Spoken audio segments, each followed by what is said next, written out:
The Phillies fell to the Mariners 4-1 last night, and the offense seems to be right back to their old ways. So, what is sustainable from the win streak, and what has come way back down to earth? We'll talk about it on today's episode.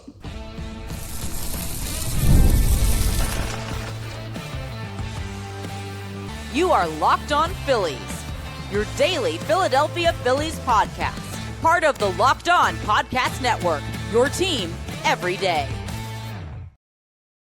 Yes, this is Locked On Phillies. I'm your host, Connor Thomas. Thank you so much for joining us today. In today's episode, we're going to talk about a defensive Bryce Harper who deserves defending right now. He's been unbelievable lately, and I owe him an apology. I really do. Because, man, I have not defended this guy the way he deserves to be defended, with all the questions about whether or not he's still elite. And there's something recently that's proof positive of that. We're also going to talk about what's sustainable from the 9-game win streak. Was that fool's gold to watch them win 9 in a row against the Twins, Marlins, and Cardinals? Or are there legitimate changes in there that should continue, even though we haven't seen it in the first 2 games in Seattle? But first, we're going to just react to last night's game in a vacuum. If you didn't stay up late for last night's game, well, 1, you didn't miss anything, but 2, no worries, I got you. I'll tell you kind of what went on. Now, if you're watching on YouTube and you see me and you're like, did Connor get put in the loony bin? All I see is white walls behind him. I'm surprised he's not in a straitjacket. Or if you hear like a little bit weird audio quality, I just moved into a new place and my furniture is like getting here tomorrow or like the next day or 2. So bear with me during that. I can't not give you guys the Phillies content even though I'm in the middle of the move. So we're in a bare bones operation right now. But so are the Phillies when it comes to their offense. George Kirby dominated them last night. He looked so efficient. And that's the biggest concern from last night's game out of anything. Like you look at the pitching, Nola was really, really good. We'll get to him in a second because I can't lead off with the positives while the team has dropped 2 straight.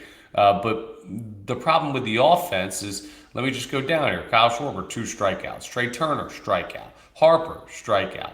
Alec Bohm, strikeout. Luis Arraez, we skipped over. He never strikes out. Bryson Stott, 3 strikeouts. Brandon Marsh, strikeout. Garrett Stubbs, strikeout. Brian De La Cruz, strikeout. Phil struck out double-digit times, and it feels like it's the first time in the month of August that they've done that. It's not, but it's pretty darn close. And that's why George Kirby was able to have the success that he was against the Phillies and get very deep into that ball game and really dominate them. Now, there is another conversation here that we've touched on a couple of times. Is pitching just too good? There was a point where I'm sitting here, half asleep at like past midnight, and George Kirby's throwing 99 in the 8th inning.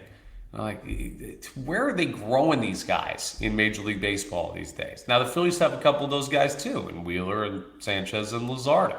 Maybe not so much Wheeler right now, but when he's at his best. So I'm not complaining like the Phillies don't have them, but it is just a reminder, as good as the Phils have been in the month of August, it's still very, very hard to hit in this league. But the approach was notably different last night. Like they looked like they were pressing again. Was it because they just lost 1 game? I don't think so. Or was it because they, I don't know, are due to revert back to themselves and you have to continue to remind yourself, hey, this is what I'm supposed to be doing that's worked recently? I think that's a lot more it. But the offense really let the team down and let Aaron Nola down last night because they deserved a little bit more of an effort. Well, when I say they, I guess it's he. Aaron Nola deserved a little bit more of an effort from the offense behind him. He went out and he looked really good. He's the bright spot of this game. 6 innings, 2 earned, struck out 7. He did give up his 1 allotted home run, which he has to do every single time. By the way, today in the afternoon game at about 4:10 or 4:15, the Phillies out on the West Coast, 4:10, the time for first pitch today. Let's not pitch to Cal Raleigh. Can we agree on that? He's gone yard 4 times in the first 2 games of this series. Can we just pass on pitching to the guy who hit 60 home runs last year? I know he's had a rough season, but the Phillies are trying to turn that around for him. Anyway, Nola's going to give up a home run to somebody anyway. 6 innings, 2 earned, 3 walks, 7 Ks. The 3 walks needs to get cut down. I get it. And he only got through 6, so You'd like to see him get deeper into a game if he continues to throw like this. The next step for him would be, hey, can you get into the seventh? Can you cut down really heavily on the bullpen time and say, okay, we don't have to use a Ryan Kerkering. We can just go John Bolin, Joan Duran, let's go eat. But Nola's been much, much better, which is why yesterday we had the conversation about Andrew Painter going to the bullpen come October. But the Phillies can't take their eye off the ball. I wonder if they feel like they've shown all they need to show right now, like mentally in the back of their mind. If you're the offense and you're like, okay, we go on a 9-game win streak. We've beaten some teams when we're down to our final strike, final out, all of that stuff in here. We've had some dramatic walk-off wins. We've had some dominant offensive performances. We can kind of rest a little bit because we're taking on the Mariners. I called this a trap series on the radio over at 97.5 The Fanatic when I was first talking about it 2 days ago before game one of this series. And trap series, it absolutely has been. The Phillies have looked sleepy in Seattle. Forgive me for the rom-com pun. I'm sure that's been made a million times about teams that lose series in Seattle. But that's what it's looked like. And that doesn't mean that they're not going to go down to LA and take on the Angels and look much better. Or go to Arizona with a wild card contending team welcoming you to their building and a place you normally don't play well. And you can wake up there. Like this, I'm not trying to make too much out of a series with the Mariners. It almost is a house money series.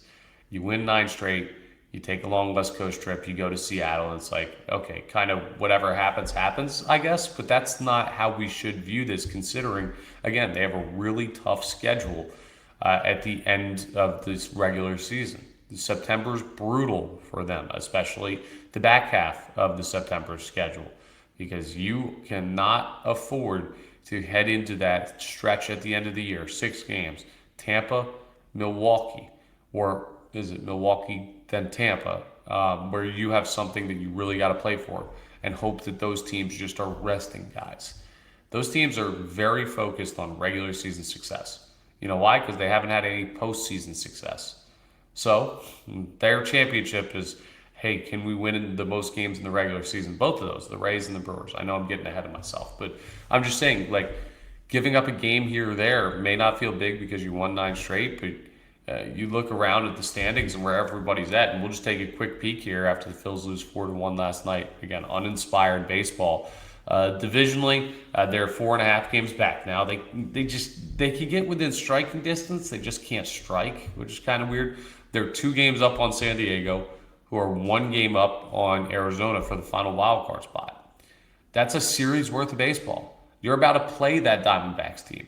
If they take 2 out of 3 from you, all of a sudden we're right back on the cusp of not making it. Like, this is getting tight, and you cannot afford to give up games. It doesn't mean you can't lose.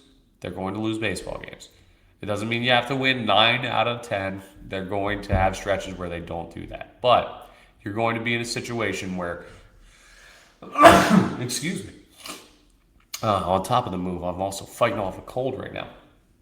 You're going to be in a situation where a game or 2 can determine this thing. And the Phillies just dropped 2 to a very beatable Seattle Mariners team. It's hard to rip them after what they've just done, but I'm starting to come back around on ripping the Phillies because of the direness of the situation. And last night, I don't really think it was anyone in particular that I'm upset about from last night's game. I mean, the bullpen, Ryan Kerkering, Brooks Raley, both of those guys are on the bad list right now. You're on the naughty list if I'm Santa. Ryan Kerkering, I'm tired of. I defended him for a lot of the first part of this year. That guy's got no dog in him. I'm sorry. You put him in any type of big spot, any type of spot where the team needs 3 outs in a tight environment, and he just seems to crumble. And Brooks Raley, this guy's got to be a Mets sleeper cell. The numbers tell you, oh, he's so good. He's this high leverage reliever that you need from the left side. And he comes here and is just giving up runs left and right. He wasn't doing that in New York. I don't think he's actually a sleeper cell, but there is something to acquiring a player from your division rival. That guy better be good, because if not, a lot of people see Connor Thomas, podcast host, Locked On Phillies, are going to say that you're a Mets sleeper cell and that you have Mets stink on you still, and And they're not going to look at you the same way as they would if you were acquired from, I don't know, the Tigers or the Royals or a team like that where you don't really have the beef. Like, he has not been good. Caleb Killian has been injured, and the bullpen acquisitions that you had at the deadline, they're underwhelming. That's a real problem because the bullpen itself was already underwhelming. The Phillies bullpen has been disappointing in a variety of ways this year, and that continued last night. That bothers me more than the offense because you're going to have nights where you run into a hot pitcher, and George Kirby's a good pitcher. Aaron Nola did his part to keep us in the game, and you didn't have that big hit to come through, which is on the offense, but I mean, they've been so good lately.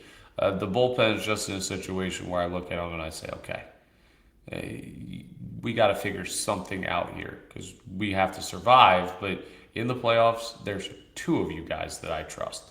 Schwarber 0 for 4, Turner 0 for 4 at the top of the lineup. We're probably the next two biggest culprits as well. The big boys need to get going again. Bryce Harper is going. We will talk about him later. But I want to take a look back at that 9-game win streak because now all of a sudden I feel silly a little bit for reacting the way that I did, seeing the 2 straight losses. What was sustainable? What was fool's gold from the Phillies' 9-game win streak that we can count on as the season continues? We'll talk about that as we continue today's episode of Locked On Phillies, part of the Locked On Podcast Network, your team every day, and now the #1 sports podcast network. Let's talk about our friends over at FanDuel. Baseball fans, if you think you know who's hitting a homer today, FanDuel is giving you a free chance to call your shot with daily dingers. It's easy to play. Just make your free pick for who you think is going to hit a home run in their game. If you're right, you'll receive a profit boost to use on your next bet for a chance at extra winnings. Best of all, you can make a free pick every day throughout the MLB season. Daily Dingers is another fun way to stay engaged with every day's games. Whether you're following your favorite team or keeping an eye on matchups across the league, every game has someone capable of going deep. Now you get the chance to make your prediction before first pitch. So the Phillies are facing Brian Wu today, who is just another flamethrower, good arm in Seattle. They have a bunch of them in their starting rotation. And you've got the opportunity to say, hey, maybe Kyle Schwarber will go get him. Maybe Trey Turner will go get him. One of the top guys will wake up. But I hate to say it with Jesus Luzardo on the mound, who hasn't given up many home runs. Cal Raleigh's hit 4 in the first 2 games of this series. If I was going to make a daily dingers bet on anyone in this Phillies-Mariners game tonight, it would be Cal Raleigh to go ahead and continue what he's doing, getting hot. He's clearly seeing the baseball really well right now. So it does kind of stink betting against your team like that, but you know it doesn't? Winning those bonus bets and winning money on FanDuel when you get it right. So are you ready to play your game today? Join all the action on FanDuel.com. That's FanDuel.com to play daily dingers and make your free pick on who's hitting a homer. Play ball and swing for the fences on FanDuel, an official partner of the MLB.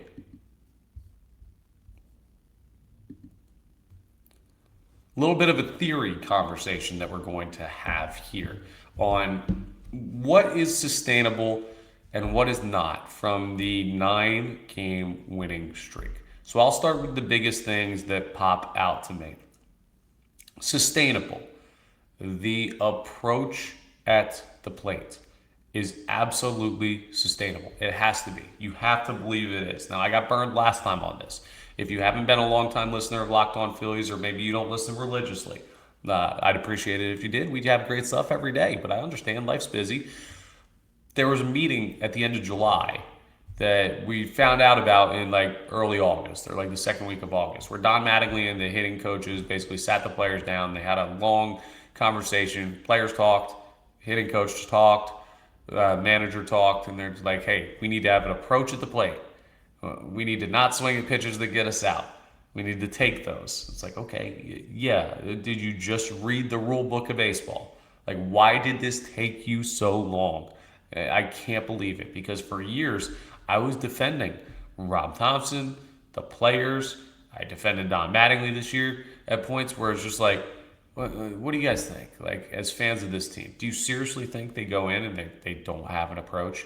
That this Major League Baseball organization has not figured that out yet? And then they're like, oh, wow, we're not supposed to swing at balls outside of the strike zone? Like, it's like someone just drew them a map of the strike zone. And it's like, wow, we've never seen this before.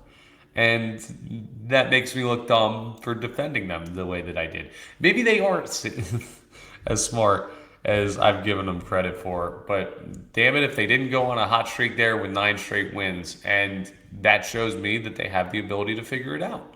And not only do they have the ability to figure it out, your approach at the plate is completely determined by yourself. I know hitting is reactionary, right? So you could say, oh, well, Connor, the only person who truly determines something is the pitcher deciding what he's going to throw and where he's going to throw it. Everything else on a baseball field is reactionary. I say you're absolutely right. But your approach at the plate saying we're going to not swing at this pitch in this location. We're going to eliminate this breaking ball because the guy can't throw it for a strike. We're going to hunt this fastball because it's very hittable and he leaves it in the zone too much.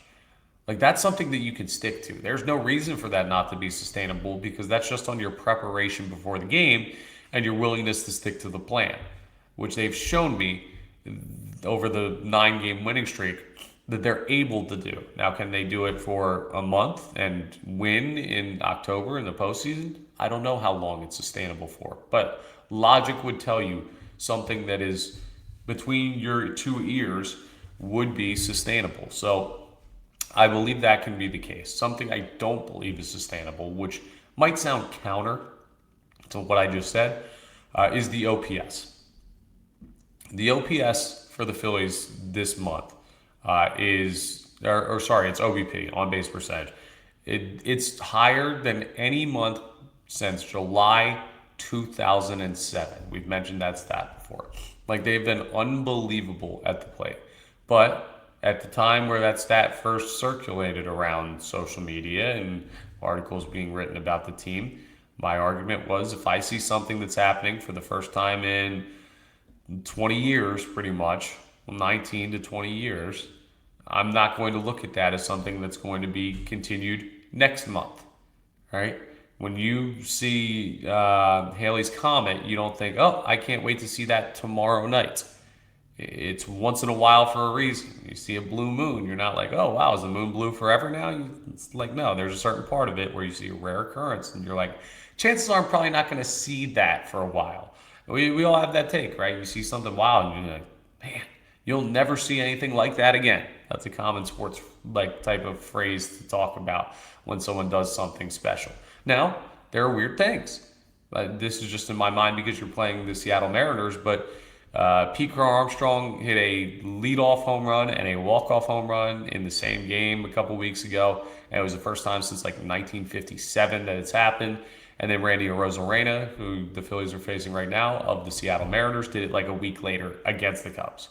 So baseball's weird like that. Maybe they can just do this for the rest of the season, and it's a 3-month hot stretch that nobody saw coming. But I would bet that something that's happened for the first time in 20 years is not sustainable. That to me is just logical. Pitching-wise, the biggest question, because that's the one that I'm sure of, the one that I'm not sure of, and now this is the one where it kind of makes my head spin. I guess Andrew Painter and Aaron Nola are just good now. I don't know what's changed with them. I haven't noticed anything crazy different mechanically. Painter, the way that his confidence is and how he's committing to throwing his pitches has been much better. But Nola wasn't lacking in confidence, I don't think. He's always the same guy. I think he's just so low-key that confidence almost isn't even a factor for him. He's been doing this for a long time. I don't know what he found, if it's something mechanically, if it's the knuckle curve making a major difference. He's not throwing any harder, really. The velocity is still at 93, 94. I don't know where in the world it's come from that those two guys have now become serviceable pitchers, and more so than Zach Wheeler in this stretch. You tell me if you think that's sustainable. My gut would say no, because, again, I don't have a lot of data to tell me why that's happening. And when I say data, I'm not talking about their F-WAR and stuff like that. I'm talking about visual data, what my eyes are telling me watching them pitch. It's almost just like a light bulb has gone off for both those guys at the same time. Now, if you know anything about a light switch, there's one on the wall back here. If you're watching on YouTube, let me hit that for you. Almost almost fell out of my chair there. You can turn it on and you can turn it off very quickly when it comes to the light switch. So I don't think that example is worth me almost falling out of my chair. Please make fun of me for that on the YouTube chat. But my point is this: if it's just like a eureka moment for Aaron Nola and Andrew Painter, it can just as easily be lost. So there's an argument on either side there. And the bullpen, well, they're definitely not sustainable. I'll just tell you that one. I feel the most confident in that, but that almost goes without saying.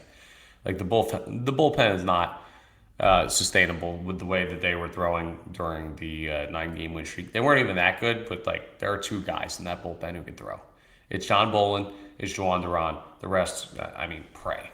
Like, seriously, just pray to whatever deity you believe in whenever anyone else in the Phillies bullpen steps onto the field. You almost need 7 innings out of every starter, which is why the Wheeler stuff we talked about yesterday with his recent struggles is so troubling, because you burn the bullpen and then you don't have those guys for starts. Like, hey, let's say you got to use Duran, Bolin, Riley, all of these guys on one day because Zach Wheeler goes 4 innings in a postseason game. And then the next day, Sanchez goes 8, and you don't have Duran available or he's tired or something like that. I don't know what they do with the bullpen, which is why Painter's got to move in there. Alex McFarland's got to be good. They got to call somebody up. Maybe Gage Wood. That's something that should be high alert as well. Pitching, the high alerts go Wheeler 1, bullpen 2, and then trying to figure out who's coming up at the September call update is number 3. The offense I'm not overly worried about, but we'll see if they get things going in Game 3. Maybe part of the reason I'm not worried about the offense is because Luis Arraez is Mr. Consistent, and you do have one of the hottest hitters on planet Earth, if not the hottest hitter on planet Earth, on your baseball team, and that is Bryce Max Harper. And the beautiful thing about it is we should have all seen this coming, folks. We should have seen this coming for years. I'll tell you why that I needed to defend Bryce Harper more, and I owe him an apology as we continue today's episode of Locked On Phillies. Let's talk about our friends over at Amazon. A big thank you to our friends at Amazon for this limited break. This back-to-school season, spend less on your kids with Amazon. We all know how crazy the back-to-school shopping experience can be. It starts with a few items on the list, and then suddenly you're shopping for supplies and clothes and lunch gear and tech and about 10 other things that you didn't see coming. It all really adds up fast. The next thing you know, you're out a bunch of money, whether it's the growth spurt, right? You're buying clothes for your kid's first day of school or back-to-school outfit changes, and by the time the day actually rolls around, they've grown out of them. Isn't that the most frustrating thing? How do the kids grow so fast? Or maybe you're buying the tech. And they need all this stuff, including like the world's most powerful calculator for 5th grade math. How does that even make sense? I know, I get it. We've all been there with the back-to-school shopping lists and how expensive they can get and how hard it is to get all that stuff. You got to run to a bunch of different stores. Well, here's your solution. Do it on Amazon. Amazon's the best. Not only do you not have to leave the comfort of your own home, they will ship it to you quickly, and they've also got great deals going on. So you're saving money as you're doing your back-to-school shopping. So remember, with Amazon's low back-to-school prices, just spend less on your kids, because every dollar you don't spend on them is a dollar you haven't spent on them. Shop back-to-school at Amazon and spend less on your kids today. Go ahead and check them out.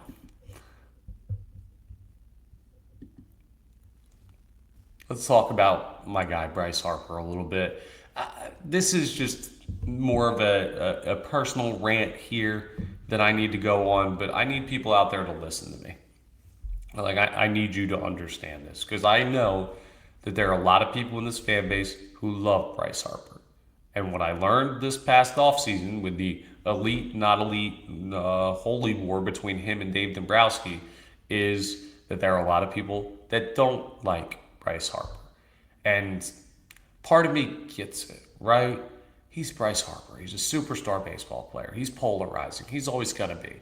With some of the ways that he plays the game and some of the things that he says outside the game. Like, he's a TikTok influencer now, making his lattes and banana bread and stuff like that. And he hasn't won a World Series here, and it's a tough town to play in.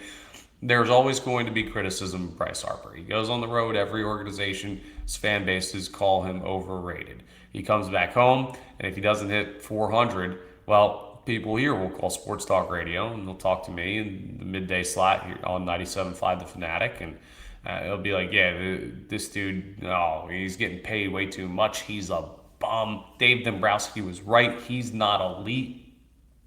It's just the Bryce Harper experience.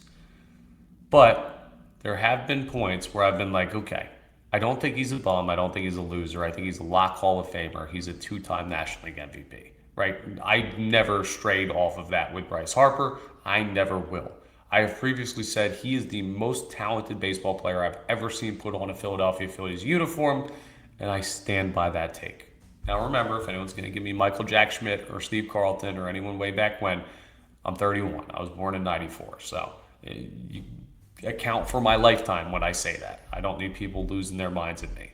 In my lifetime, right, he's the most talented Phillies player that I've ever seen. And Dave Dombrowski, who has won what for this franchise? A National League pennant, 2 divisions, with one of the highest payrolls in baseball. A lot of his fan base rips left and right and does not like because they don't believe he's done a competent enough job of altering the roster to make things work for this team when it matters the most. Question whether or not Bryce Harper is still elite. At the end of the season last year, we were like, yeah, we'll see. I don't think he had an elite season. We'll see if he can be in the future or if he's just a good baseball player, was basically the sentiment. And Bryce Harper wore his not elite shirt in the offseason, clearly heard it. He's been asked about it multiple times. And Bryce, I am sorry I did not defend you more. I should have. But part of me was like, well, maybe we are in a spot where Bryce Harper has lost a step or two and he's just not that guy anymore. Where Bryce Harper has gotten to the point in his career where the violent swing has messed up the back a little bit and injuries are going to be a factor. Maybe we're just at that point where, hey, father time starts to come for everybody. Silly me for ever thinking that about Bryce Harper in this season. Because this month of August, he has been unbelievable. He is hitting over 300. He has been on base every single game. He has the longest active on-base streak in baseball. It's the longest such streak of his career, his illustrious career, that is going to have him in Cooperstown one day as a Major League Baseball Hall of Famer, potentially even a first ballot Hall of Famer. He has been slugging the ball. He has been taking walks. He leads Major League Baseball in walks. He is an unstoppable force at the plate right now. And this is a lesson for you. All the people who are like, well, Harper's the reason they're not winning. Harper's the reason for shortcomings in October. Harper's got to carry this team where they need to go. This should prove to you how insane that sounds. You have to understand, the dude gets 3 or 4 at-bats a game. He can only do so much. I'm not saying he's flawless. I'm not saying he's Mr. Perfect. But what I am saying is he's been the best damn overall player on this team for, carry the one, pretty much every year since he's gotten here. I'd be willing to bet that just outside of Kyle Schwarber's year last year, it's every year since he's gotten here that Bryce Harper has been the best player on the Philadelphia Phillies. What has changed? Has he started working hard again? Has he changed his approach at the plate because, I don't know, a hitting coach finally got through his thick skull? No, it's not any of that. You know why Harper's been this good? Because he's finally got somebody behind him that is a true professional major league hitter. Luis Arraez being behind him allows Harper to feel comfortable walking and not having to play Superman for this team, which is what they've been asking him to do for the past 5 years. Hey, buddy, we're going to bat either Nick Castellanos or Alec Bohm or JT Realmuto behind you in the cleanup spot, and you're going to have to drive in all the runs because those guys sure as heck are not. That's what he's been dealing with. I don't want to be woes me Bryce Harper because they've had a high payroll team and a quality roster. But anyone who looks at him is like, well, he's the reason they haven't been winning. This is proof positive that that guy's a winning baseball player. But no one man can do it by themselves. That's why Mike Trout, in the prime of his career, is one of the greatest center fielders in the history of this game, couldn't win anything or come close to win anything because he played for the Angels and they stunk. An individual can only do so much in the sport of baseball, and I get it. You want to point at the face of the franchise. But you need protection in a lineup, and Bryce Harper has not had that. And they haven't been able to figure out how to give him that, and Luis Arraez finally has. So Arraez deserves a lot of credit. Dombrowski deserves credit for bringing in a player that fits like that. And Bryce Harper deserved more defending. I'm sorry. You are elite. I knew you were elite. I didn't defend you hard enough. So, Bryce Harper haters, come at me in the comments. Let me know. I'll take on each and every one of you. That dude is having a spectacular run right now. He is just as good as he's always been. His consistency with his numbers is insane. And if you're not appreciating what he's been for this team, like, you're missing one of the great careers in the history of the Philadelphia Phillies. I'm not going to miss it. You can if you want, but I'm not going to sleep on Bryce Harper. And elite season, yeah. Well, at least this stretch right here that he's having it. All-star, leading the league in batting average, on base percentage in August, like doing all this stuff, setting all these personal records. He's been unbelievable, and he deserves more credit for what he's doing, even though the Phils have dropped 2 straight. So we'll see if they can bounce back with Jesus Luzardo on the mound today, an afternoon game, a little 4:10 action out there against Brian Wu. Phils need a bounce back, cannot get swept after winning 9 straight. So offense, this is more on you than it is on Luzardo, and we'll be then having an off day tomorrow with a chance to talk in depth about it. So that's all for today's episode. Please make sure you're rating, reviewing, subscribing to the YouTube, and I will talk to you tomorrow on the next episode of Locked On Phillies.